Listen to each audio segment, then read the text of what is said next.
आज हरपल देह भान, जीव झाला खुळा बावळा. पाहल्या ग तुझ्या लोचनात, बावड्या लेकरांचा लळा. भिडे आसमंती ध्वजा वैष्णवांची उभी, पंढरी आज नादावली.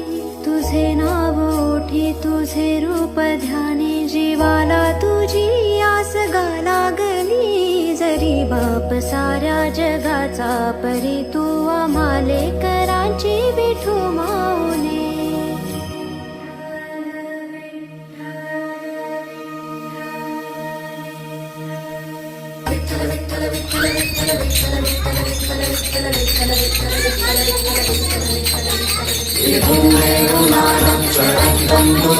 स्वयं लीलया गोपवेशं ददामि.